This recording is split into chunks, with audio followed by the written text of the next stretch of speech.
Hoje aqui a gente está fazendo uma entrevista no trabalho de princípios da conduta profissional da educação física da UFSC e eu vou entrevistar uma aluna do ensino fundamental 2 e ver qual é a relação dela dentro da escola e da educação física com o tema transversal do nosso trabalho, que é ética, gênero e sexualidade no esporte. Então vamos lá. Qual o teu nome, a tua idade? Eu sou Ana Luísa, eu tenho 14 anos, eu estudo na aplicação, estou no 8º ano. As disciplinas, em algum momento você teve alguma matéria sobre ética?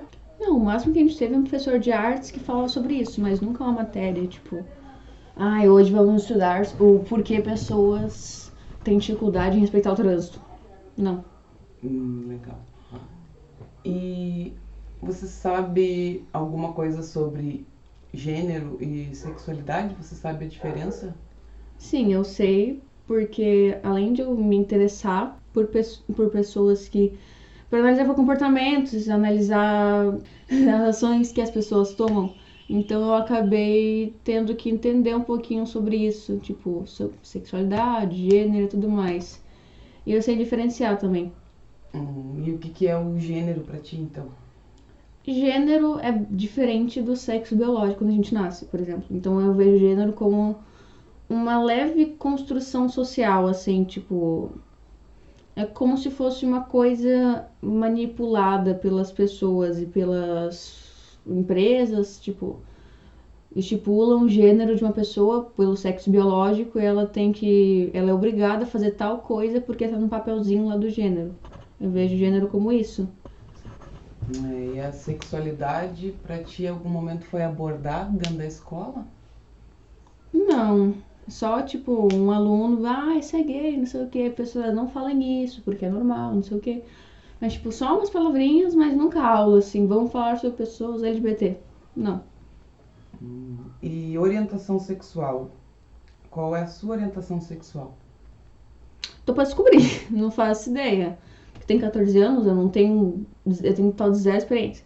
Então, me denominar qualquer coisa agora é meio estupidez, porque eu nunca vivi nada, então vou estar denominando algo que eu não sei. Que interessante isso. Mas sobre orientação sexual, em alguma aula já foi abordado isso dentro da escola? Acho que não, pelo que eu me lembro, tipo uma aula que abordou, hoje vamos falar sobre sexualidade e gênero. Não. E quando surgem essas demandas dos próprios colegas, o professor se veste diferente, o meu colega é gay, existe uma menina que joga futebol e elas chamam, eles têm esse tipo de bullying que fazem sobre a sexualidade da pessoa? Então, hoje em dia tá bem menos, justamente por estarmos no século XXI. Então agora tá normalizando um pouco mais. Mas tem sim. Tinha um moleque na minha escola, por exemplo, que cuidava muito do cabelo dele. E ele era bombardeado. Tu é gay, para de ser bicha, tipo... Ninguém falava assim, ô bichona do caralho. Não, não era tipo apedrejar, assim, mas tipo de brincadeira, ela ouvia ela, sabe? É tipo um negócio mais... É um preconceito velado, assim, tipo, eu super apoio pessoas LGBTs, mas se eu ver um cara cuidando do cabelo, eu vou chamar de viado, como se fosse uma ofensa. Então tá no meio termo, não é uma coisa tipo, nossa, ele é gay, mas também não é uma coisa que as pessoas normalizam e tratam da mesma forma, assim, parece que não querem aceitar, porque agora tá mostrando muito mais, agora tem muito mais visibilidade. Mas mesmo assim as pessoas tratam como se fosse algo super novidade, como se não fosse normal.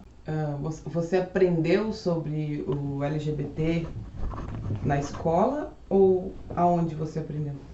Aprendi na internet mesmo, porque era o único lugar onde a gente abordava, tipo, realmente, não só um respeitem as pessoas LGBTs porque elas são normais. Não era isso, tipo, eu aprendi mesmo, assim, eu entendi cada ciclo, eu entendi o porquê de cada ciclo existir, a história, o porquê tem o mês do orgulho, o porquê tem o dia do orgulho em si. Então eu aprendi tudo na internet, porque se fosse pela escola, seria uma porta, eu não saberia nada. A pergunta específica era, você sabe o que significa a sigla LGBT+? Se sim, aonde aprendeu esses conceitos? Aprendi na internet, cada sigla e tudo mais. E o LGBT+, o que isso quer dizer? O L é de lésbicas, meninas que gostam de meninas, que se relacionam entre elas. O G é de gays, homens homossexuais que... Não precisa ser homossexual, pode ser bi, mas enfim. Homens que se relacionam com outros homens. LGBT, eu esqueço. Bi é bissexual, tipo, vamos supor, eu sou bissexual, eu gosto dos dois gêneros. Por isso o bi, né? Então, pessoa que tem atração pelos dois gêneros. T são os transexuais, travestis e um outro tem 3 significados, mas são pessoas, vamos supor, quando nascem são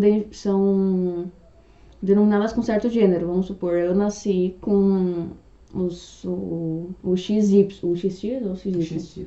Eu nasci com XX e tenho a parte feminina no meu corpo, então eu vou ser denominada mulher. Mas eu não me sinto como uma, eu sinto que eu não sou eu mesma sendo mulher. Então eu transiciono pro gênero masculino, por exemplo. Eu sou uma pessoa trans, porque não se identifica com o gênero que nasceu.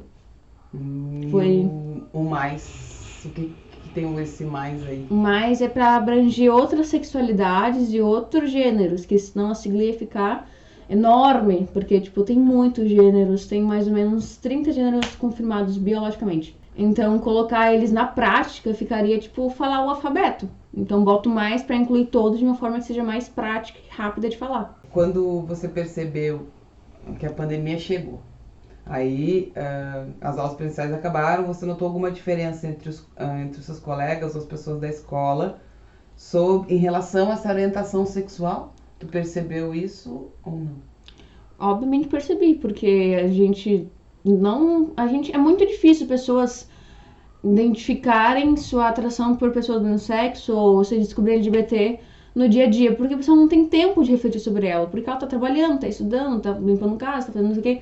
Então ela nunca pensa, tá, será que eu gosto? Não tem tempo, ela tá focada na vida profissional, na vida acadêmica, mas nunca para si mesmo. Então na quarentena a gente ficou trancafiado com nós mesmos. Então a gente teve, querendo ou não, a gente se analisou, a gente mudou, a gente percebeu coisas que passavam batidos, e pelas pessoas não terem um tipo de diálogo com ninguém, trancafiada em casa, elas falavam pra internet, por exemplo, eu me descobri porque eu gostei de uma menina. Aí uma pessoa que também não tem nada pra fazer, tá mexendo na internet, se identifica, então eu também sou, tipo, aí vai, tipo, as pessoas se descobrindo, sabe, porque estão trancafiadas com a própria companhia. Então elas percebem coisas que antes passavam batido por nunca ter percebido, por nunca ter se tocado.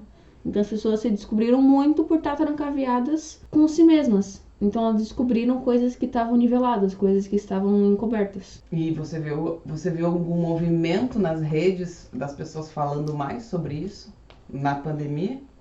Sim, porque muitas pessoas que se descobriram LGBTs sofreram muito, porque tem pais, pelo amor de Deus, muito conservadores e muito restritivos. Então, ao ponto de ter tantas pessoas, tantas vaquinhas para pessoas quererem sair de casa porque apanham dos pais por ser...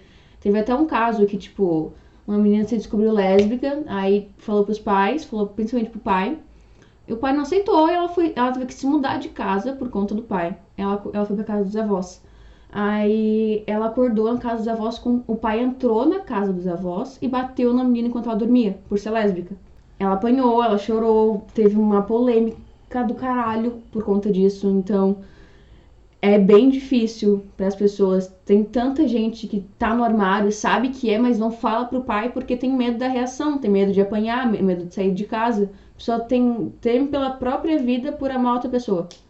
Sempre foi assim, se agora na quarentena tá trancafiado com alguém que detesta, vamos supor. Tá trancafiado com alguém que não tem a mesma opinião que você, pessoa que não tem mesmo inteligência emocional e inteligência das pessoas. Então tu tem que, além de tu ter que captar toda essa coisa, que no caso a gente é obrigado, não, acostumado, com a heteronormatividade. Então quando você descobre... Que é essa palavra? Heteronormatividade. Não é assim, eu não sei como pronunciar. Heteronormatividade. Isso, eu falei errado. O que significa isso? É tipo um padrão, vamos supor. Se você. Teve até experimento. Pegaram 10 pessoas e botaram 6 pessoas num teste social. Falaram o interesse de cada. Nossa, não sei explicar. De cada pessoa. Aí falaram, tá, faça um casal de acordo, né? Faça um casal. Teve uma pessoa, entre 50 pessoas, que fez casal homossexual. O resto fez tudo casal hétero. Porque é tão normal, tipo, nas novelas é muito pouco abordado. É tipo, quando tem na novela, é só um trechinho, vamos supor. Não tem muita. A gente não é acostumado com isso. A gente fica, caralho, um gay, meu Deus! Porque a gente não é acostumado. Então a heteronormatividade vem da gente não estar acostumado a ver pessoas diferentes em questão de sexualidade, gênero, e quando você vê que não é hétero, quando você vê que não é aquilo que é imposto desde sempre, você fica, nossa. Ou você fica muito feliz ou tu nega. Porque tu não quer aceitar. Tu não quer aceitar que tu corre risco da sua vida por estar andando de mão dada com alguém. Tu não quer aceitar isso. Além de você ter que aceitar tudo isso, tu tem que esconder dos teus pais por medo de apanhar deles. As pessoas que mais têm que te apoiar, você tem medo. Porque tem a mente fechada. Bom, então tá me dizendo que essas pessoas se colocaram mais, se olharam mais dentro da pandemia, colocaram isso para as redes e tiveram consequências disso dentro de casa. Se você acredita que a maioria dessas pessoas não tem apoio dentro de casa para ter essa orientação sobre seu gênero, sexualidade ou a própria orientação sexual dela, você acha que se isso fosse abordado dentro da escola, melhoraria ou prejudicaria? Melhoraria, porque você não se impressiona com tarefas do seu dia a dia, por exemplo.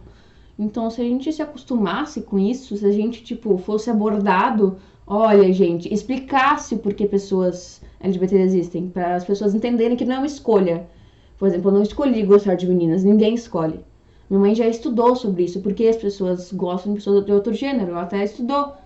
É nosso cérebro que manda as coisas e faz a gente gostar. A gente não tem domínio sobre o nosso cérebro, nem sobre as nossas emoções. Então, se a gente tivesse noção disso, que é normal, que, tipo, se não tivesse a heteronormatividade, a gente acharia normal. A gente, tá, e aí? Na escola não é abordado, que é o lugar que a gente passa a nossa infância inteira, que é o momento que a gente mais aprende, a gente não vê na escola, a gente não é abordado. Então, obviamente, quando você vê alguém que não é aquilo que você está acostumado, você vai ou entrar em choque de uma maneira positiva ou negativa, que isso vem muito dos pais, que muita parte é preconceituoso. Então, se tivesse abordado na escola, as crianças achariam normal. Se tu passar uma conta para uma criança, ela vai fazer tranquilo. Agora, se tu chegar numa criança, o que significa o L no LGBT? A criança não sabe, porque nunca foi ensinado, nunca foi acostumada a isso. Tá, então uma forma de a gente mudar seria ter mais discussões sobre exatamente essa nossa disciplina, ética, gênero e sexualidade dentro da escola. Esse tema é um tema transversal, já colocado dentro da BNCC. E já deveria estar acontecendo, né, dentro das escolas, sendo abordado por todas as disciplinas. Agora, você acredita que se um pouco de cada disciplina, você falou que uma professora de artes falou um pouco sobre ética, você me relatou também um outro caso que teve um professor de ciências que ele não era hétero. E era abertamente... Eu acho que ele era bissexual.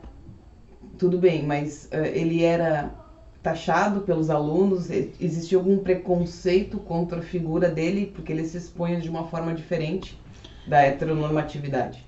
Então, podemos dizer que sim. Em muita parte, acho que 90% são daqueles alunos que têm os pais conservadores. Um dia esse professor veio de unha pintada para a escola.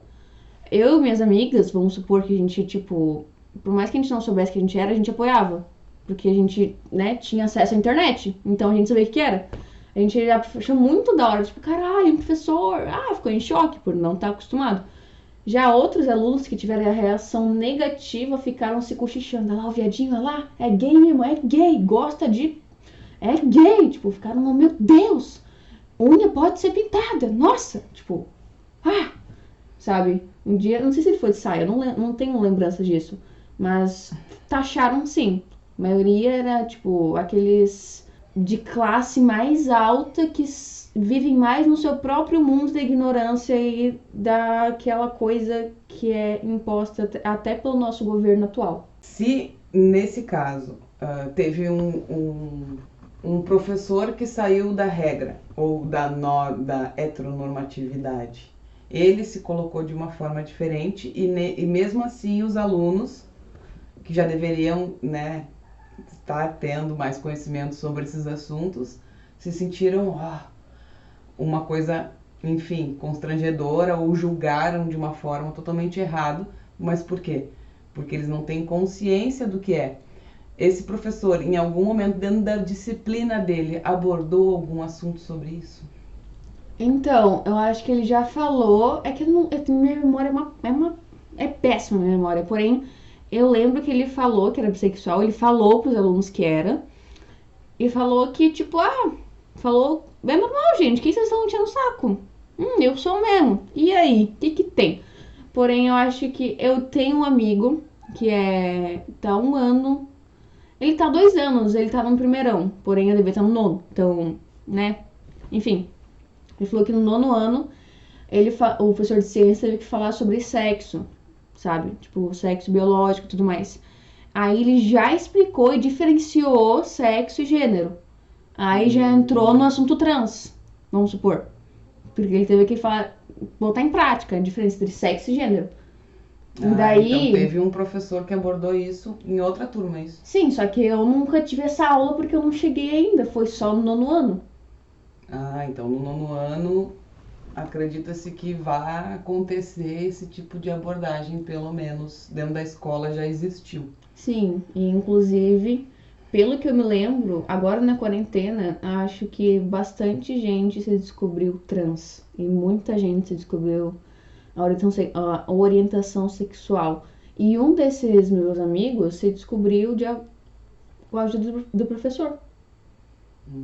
Então a gente tem aí uma consciência sendo colocada dentro da escola, que talvez isso não seja tão aceita pelos pais mais conservadores como você falou, mas está acontecendo. Agora sim, 9º ano, eu não cheguei lá ainda, essas foram as tuas palavras. Mas tu já sabe o que é essa sigla da LGBT e sobre sexualidade? Tu consegue lembrar com quantos anos você tinha, quando você começou a se interessar por isso, começou a querer entender? Uns 11 anos. Porque umas meninas, youtubers que eu acompanhava, postaram sobre orgulho LGBT. Aí eu aprendi cada sigla. Eu já tinha ouvido por alto, assim, só que eu nunca fiquei, foda-se, tipo, sabe, não me importei. Só que aí, quando eu vi o vídeo explicando por que existe o mês do orgulho, aonde surgiu, por que existe cada sigla, meio que abriu minha visão. Eu fiquei tipo, nossa, eu esqueci que isso existe, porque eu não vejo no meu dia a dia. Eu vejo umas pessoas gays abraçadas, por exemplo, eu olho e vou embora, porque o que eu vou fazer a respeito? Nada. Na escola eu vou estudar sobre isso? Não vou.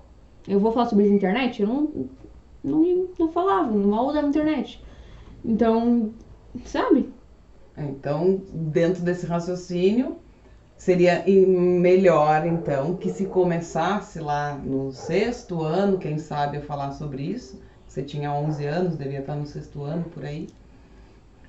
E já no ensino fundamental 2, talvez essa aula que acontece lá no 9º, se ela acontecesse já no início do ensino fundamental, já não seria melhor para quando as crianças estão se tornando pré-adolescentes, já ter contato com isso e poder, quem sabe, dialogar e ter um apoio, pelo menos dentro da escola, para saber o que é, porque na realidade você sabe porque você foi atrás de informação na internet. Eu busquei atrás, por isso que eu entendo até hoje, porque eu tive que ir pesquisar. Mas assim, tu já tinha um embasamento sobre uma pesquisa. Eu já sempre te ensinei que a gente pesquisa as coisas na internet, a gente sempre tem que saber se aquilo é verdade ou não, porque a gente não poderia reproduzir uma coisa que não é verdade. Então, para te pesquisar isso, tu teve que fazer uma boa pesquisa, não foi um vídeo que tu viu que tu acreditou. Tu foi atrás para conseguir entender o que era, para saber o que estavam falando, para descobrir o mês de orgulho. Então tu teve todo um trabalho de pesquisa para entender se era verdade ou não o que estavam falando as youtubers, né? Até eu entender, é porque, tipo, muitas pessoas são aquelas, tipo, eu adoro os gays, são um povo animado. Eu apoio, não respeito, porém eu apoio. Tipo, é mais um preconceito velado, tipo, gente, por mais que não pareça normal, pessoas gays existem. A maioria dos vídeos eram assim, e ficava tipo, tá, explica mais o que são pessoas LGBTs, o porquê isso acontece, o porquê é escondido. As pessoas, não, eu apoio, em troca de seguidores, em troca de tudo isso. Então eu tive que ir atrás de pessoas que tinham o mesmo interesse que eu, isso já, tipo, ano passado, para entender. Tipo, ano passado que eu fui entender completamente. Porque pessoas da minha idade que se descobriram, que aprenderam na marra o que é, tiveram que explicar. Não para mim diretamente, mas na internet. Esses assuntos deveriam ser abordados lá antes de te tornar um adolescente. Lá um pouco antes, porque senão você vai ter que, além de procurar sozinho até chegar ao 9º ano, se for realmente o 9º ano que estão aplicando esse tipo de assunto, mas é uma busca, né? É uma busca para te não ficar reproduzindo coisas que não são verdades. Eu também nunca. A gente teve uma aula de educação sexual no 5º ano.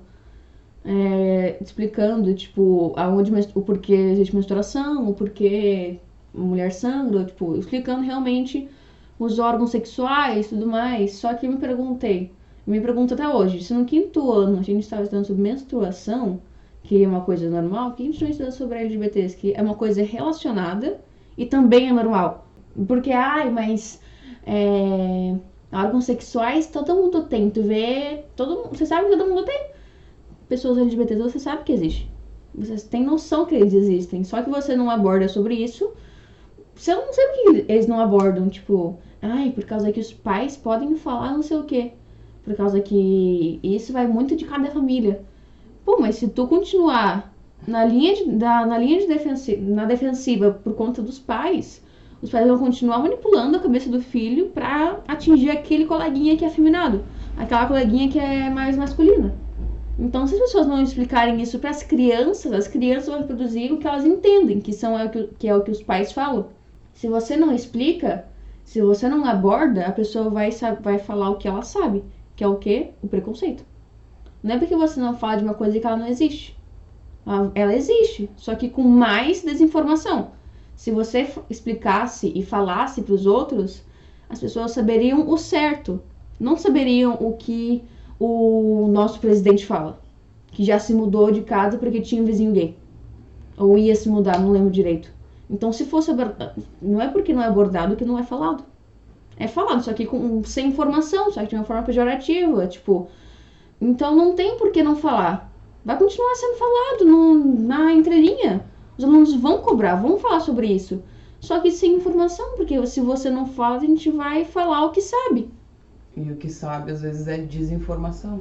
O que a gente sabe é o que o pai do amiguinho, do pai do colega falou. Não, você tem que usar rosa e a minha filha vai cozinhar porque ela tem que cozinhar com o marido. Muita desinformação. Então, dentro dessa perspectiva, eu posso pensar que se a informação chegasse nas crianças, nos adolescentes, eles poderiam, nesse sentido, levar a informação para dentro de casa. Tô te perguntando porque é muito do que acontece aqui dentro da nossa casa.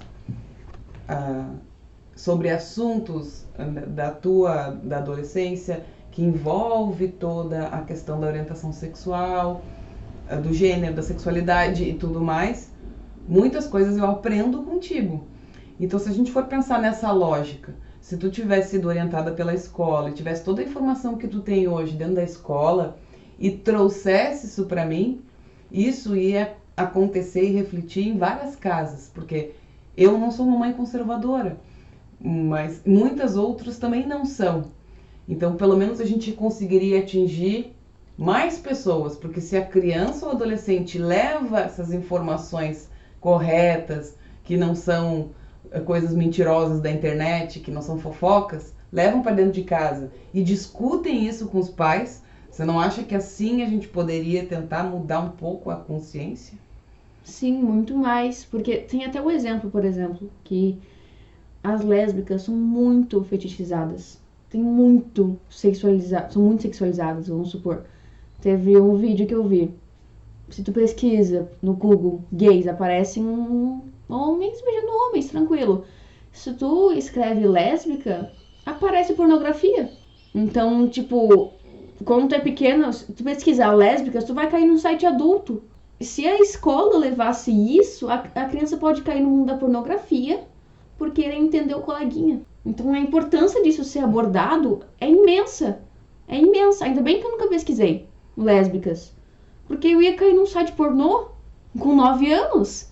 Então, se a informação tivesse sido levada até mim, eu não teria que ter passado por isso. E tu acha que muitas pessoas caem diretamente numa pornografia por pesquisarem algo que deveria estar sendo esclarecido ou dentro de casa ou na escola? Sim, total.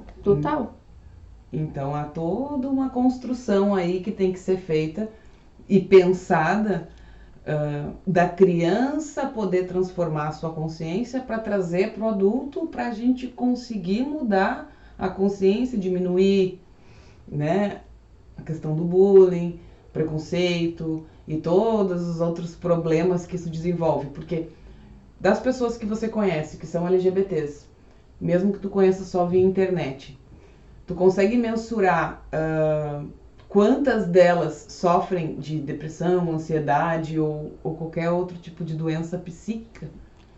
Por ter medo, por ter vergonha, por ter sido espancado, por qualquer motivo. Você acredita que quantos por cento dessas pessoas que se colocam como LGBTs sofrem? Uns 95%. Porque além de não ser abordado, não ser normalizado, muita gente tem que esconder. E tu ter que esconder uma coisa é tu sentir vergonha disso. Então a pessoa sente vergonha pelo que ela é. Se tu tem que esconder quem tu é dos teus pais, isso causa uma ansiedade. Tipo, porra, se eu falar meu pronome errado, se eu me chamar de ele perto da minha mãe, ela vai ficar puta. Então eu tenho que esconder quem eu sou, eu tenho que me trancaviar no meu próprio mundo por causa dos meus pais. Sendo que os meus pais podem me falar coisa que vão ficar rodando na minha cabeça. Vão ficar rodando. É que nem, tipo, vamos supor, um parente meu sempre me supôs, você tem que namorar um menino. Você tem que se arrumar pro menino se interessar por você. Aí eu fiquei, mas eu não tenho interesse em me arrumar por causa de meninos. Eu tinha que me arrumar, eu tô feia, eu sou feia, desarrumada, tenho que me arrumar pra ser bonita. Então, além de ficar no seu próprio mundo, tem que ouvir o externo e ficar raciocinando raciocinar o externo na sua cabeça. Então, além de vir noia do mundo externo, de vir problema, vir um monte de coisa errada. A pressão psicológica. Vamos supor, quando eu cortei o cabelo, eu perdi uns 50 seguidores. Eu cortei o cabelo, minhas amigas pararam de falar comigo. Eu fiquei mais sozinha ainda porque eu cortei o cabelo, porque eu cortei a única coisa que era feminina em mim.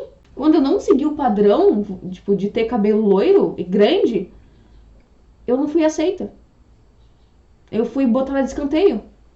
Pelo fato de não seguir aquele papelzinho de gênero que é imposto lá no nascimento. Então, se eu, que já me aceito, eu que gosto de mim, eu que posso me expressar sem ter medo da minha mãe... Tu tem autoestima, né? Porque essa pressão psicológica, né, que é feita sobre as pessoas, além dela ter vergonha, medo, culpa, se sentir inferior, abala a estrutura da própria autoestima da pessoa. Como uma pessoa vai ter autoestima se ela não é aceita? Pra eu conseguir me achar bonita desse jeito que eu tô no vídeo, eu tô o vídeo todo me encarando. De tão bonita que eu tô me achando. Até eu entender que a minha definição de bonita é essa e tá tudo bem, eu me sentir bonita assim, porra, demorou. Demorou, tipo, muito. Eu me olhava no espelho e ficava, ai, que ódio, eu não quero ter esse cabelo.